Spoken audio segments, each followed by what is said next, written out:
Bienvenidos a un nuevo vídeo de Shingeki no Kyojin en el cual analizaremos el episodio de la semana, y no quería comenzar este análisis sin mencionar dos cosas muy importantes. La primera es que el búho es el puto amo. La segunda es lo guapa que se levanta mi casa con el pelo totalmente alborotado. Si como yo has alucinado con el episodio de esta semana, quédate hasta el final de este vídeo, puede que te sorprendas y descubras nuevos detalles que voy a intentar analizar. Y ahora mismo seguro que todos los lectores del manga están así.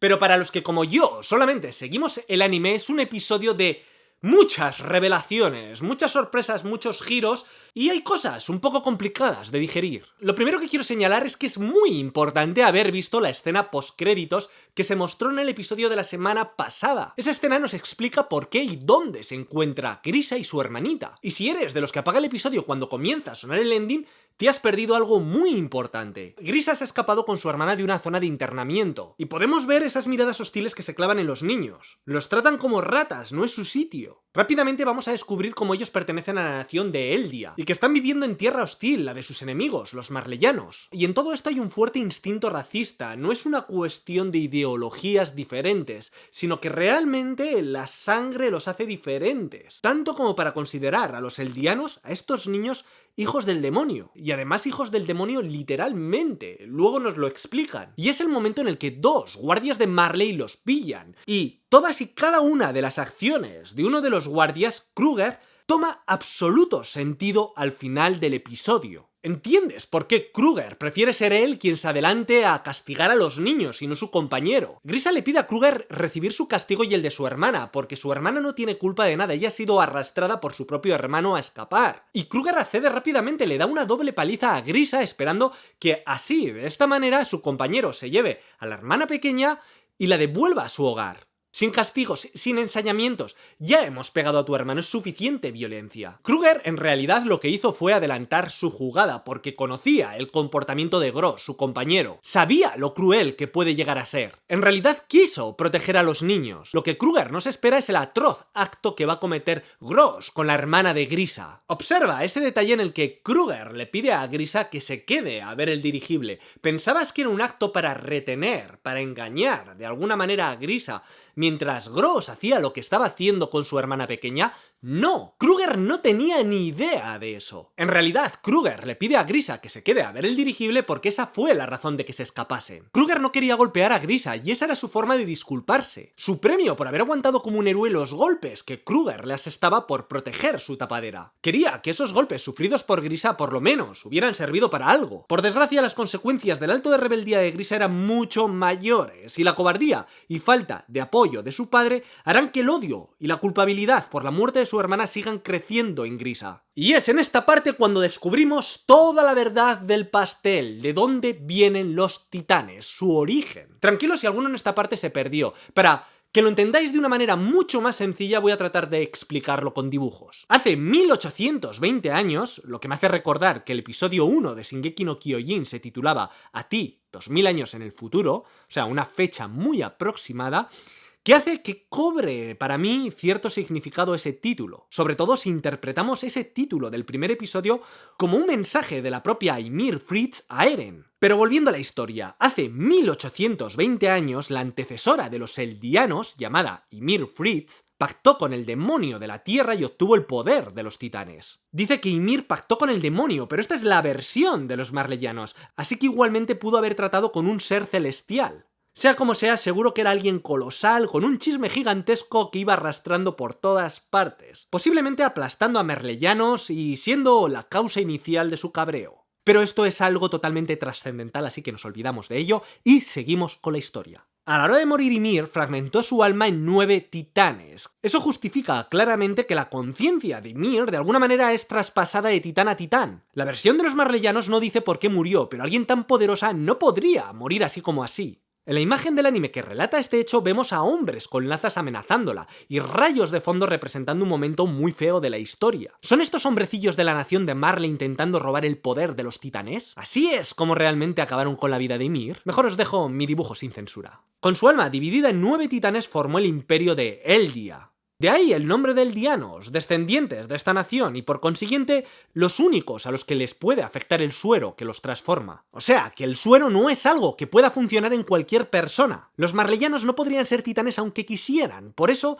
solamente pueden soñar con tener el pito grande. Con el poder de los 9 titanes se derrotó a la nación de Marley y así dominó todo el continente. Pero se dice que el pueblo eldiano oprimió al resto de los pueblos que consideraba inferiores, masacrando y robando a sus gentes, pero todo esto, como dije antes, es según la versión de Marley. Hasta que después de 1700 años de supuesto sufrimiento, según los marleyanos, la nación de Marley logró infiltrarse en la nación de Eldia y controlar a 7 de los 9 titanes. Todo esto ocurrió en la llamada Guerra de los Titanes, y fue en este punto cuando el rey de Eldia construyó 3 murallas en la isla Paradis. ¿Os suena esto? Sí, es la isla donde ha transcurrido toda la historia que conocíamos hasta ahora. Y así es como el pueblo de Eldia quedó dividido entre los que huyeron, entre comillas, a la isla Paradis y los que se quedaron en el continente. ¿Pero por qué Marley da cobijo a los eldianos? Muy sencillo. Los está manipulando, los está adoctrinando. Son los eldianos los que tienen el poder de convertirse en titán, no los marleyanos. Además, el poder de los 7 titanes que Marley controla tiene que ser traspasado a eldianos. Eldianos manipulados psicológicamente que harán todo lo que Marley les pida. Y como ejemplo de esta perfecta adoctrinación tenemos al padre de Grisa y tenemos también al propio hijo de Grisa. El caso es que Grisa crece con un odio alimentado por lo ocurrido a su hermana y acaba alistándose a un grupo de eldianos, los llamados restauradores, que planean revivir Eldia y que además cuentan con un topo dentro del grupo de Marley. Vamos a hablar ya de ello. No me imaginé que el guardia Kruger fuera el búho. No me lo imaginé. Y aunque pueda parecer predecible, no lo era para mí, porque la imagen de estos marleyanos, de estos soldados, era tan sumamente despiadada de una forma inicial que luego, una vez que vuelves a ver el episodio, te das cuenta de que sí, todas las piezas encajan, pero inicialmente no me lo esperaba. Me ha pillado de sorpresa, no me imaginaba que uno de estos soldados pudiese ser el búho. Pero al descubrirlo, todas las escenas que comenté al inicio cobran sentido. Y aquí en esta parte de madurez para Grisa es cuando descubrimos que hay una segunda versión, la versión de los eldianos, obviamente. Ymir, con el poder de los titanes, no oprimió a otros pueblos, sino que ayudó a crear caminos, construir puentes, etc. En definitiva, fomentó el desarrollo del continente y mejoró la calidad de vida de todos. Y cuando hubo la Guerra de los Titanes, el rey, que había en ese momento, decidió abandonar la lucha, como ya conocíamos, porque perdió la voluntad de enfrentarse a sus enemigos, posiblemente cansado de ver el odio continuo que existía en estas tierras, en este continente, y quiso alejarse de esa guerra y no escapar como huyendo, pero sí como psicológicamente escapar de todo y vivir en un mundo mejor, en un mundo más lleno de paz. El caso es que Grisa conoce aquí a Dina, descendiente de Ymir Fritz. Se casará con ella y tendrá al peor de los hijos. Zeke, sí, descubrimos que Zeke, el titán bestia, es el hermano de Eren, por parte de padre. Y descubrimos que era igual de hijo puta de pequeño. El mundo está evolucionando rápidamente, nuevos descubrimientos, nuevos medios de transporte y se avecina una guerra por los recursos naturales. Así que Marley planea robar esos recursos de la isla Paradis, que está repleta de combustible fósil. Pero para ello primero deben robar al titán fundador que está dentro de las murallas, no para controlar al resto de los titanes solamente, que sí vendría bien, sino sobre todo para evitar que ese titán fundador controle a todos los titanes que están alrededor de esas murallas y se alcen contra ellos, evitar que sean atacados. Y es por esto que los restauradores deben mover ficha primero y Grisa planea usar a su hijo Zeke. Planea usarlo para que el pueblo de Marley lo seleccione como uno de esos recipientes de los 7 titanes que poseen, mientras que en realidad Zeke estaría actuando por la causa de los restauradores. Pero como antes dije, los eldianos están muy adoctrinados y Zeke traicionará a sus propios padres, siendo de esta manera condenados a muerte. Bueno, a muerte no literalmente, pero sí condenados al paraíso. Y no solamente serán sus padres, sino también el resto de los restauradores, o gran parte de ellos, por lo que vemos en las imágenes. Hijo puta el niño. Y así es como llevan a los rebeldes al paraíso. El paraíso, que descubrimos que en realidad no quiere decir que los vayan a fusilar ni nada de eso, sino que los llevan a la isla Paradis. Pretenden arrojarlos al interior de la isla desde lo alto de un muro que se alza en la orilla del mar. Llevan haciéndolo tiempo con los eldianos. Lo que hacen es soltar a uno que corra huyendo del resto, que son convertidos en titanes y que lo persiguen para zampárselo. Como he dicho antes, los eldianos son los únicos que se pueden convertir en titanes puros. Así que es lo que hacen con ellos, convertirlos en titanes puros para que vaguen por esa isla durante toda la eternidad. Mira que me sonaba un montonazo la cara de muchos de los restauradores, pero cuando se han convertido en titanes, me ha venido un flashback de la primera temporada y digo, leches, si estos titanes los conozco, son viejas caras conocidas. El Papá Noel que se come a Eren, el titán Kawaii, y estoy segurísimo que hay algún otro más que me dejo.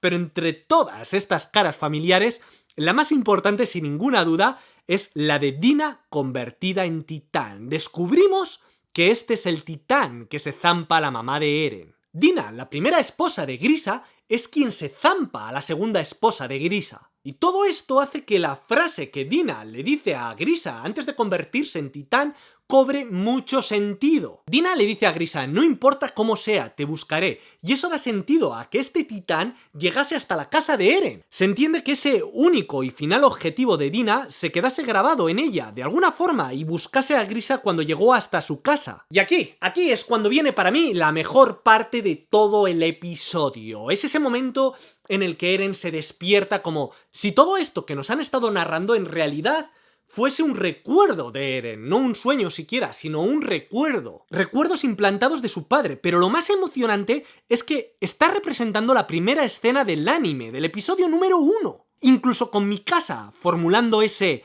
¿estás llorando? Vemos como la transformación en titán de Dina es un momento muy traumático que entra por la retina de Grisa, quedando grabado en él para siempre y siendo un recuerdo que ha traspasado a Eren. Y esa imagen del rostro de Grisa y Eren fusionándose los dos con lágrimas en los ojos es simplemente poesía. Pero lo más importante es todo el significado que cobra ahora la primera escena del anime, la primera escena del episodio número 1. Cómo todo se ha repetido, me ha encantado. Está claro que lo que Eren recibió al principio de la serie fue un mensaje de la propia Ymir Fringe. Quiero pensar eso por lo menos. Y seguramente ahora los lectores del manga estarán diciendo, te estás equivocando, chaval, o no, tienes razón. No lo sé, solamente estoy viendo el anime, son mis conjeturas, mis teorías locas. Y me encanta soñar con esto. No voy a hablar de cómo Kruger se revela como el búho de los restauradores, porque es algo que ya hice anteriormente, pero sí voy a hablar de cómo Kruger se revela como uno de los 9 titanes inteligentes. Similar a Eren, muy similar. Y que se transforma para acabar con el barco que los llevó a la isla y así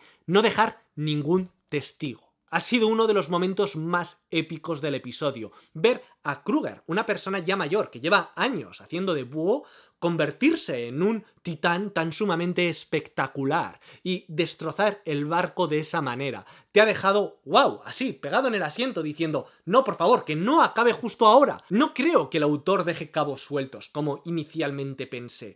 Creo que está haciendo un gran trabajo y creo que tiene un argumento súper bueno. Y mucho más allá de que al descubrir estos misterios de Shingeki no Kyojin, como yo pensaba, pueda hacer que pierda interés en la obra, no. Al contrario, ahora tengo mucho más interés porque me está gustando mucho el argumento y porque sobre todo, ahora mismo tenemos un enemigo real. Hasta ahora,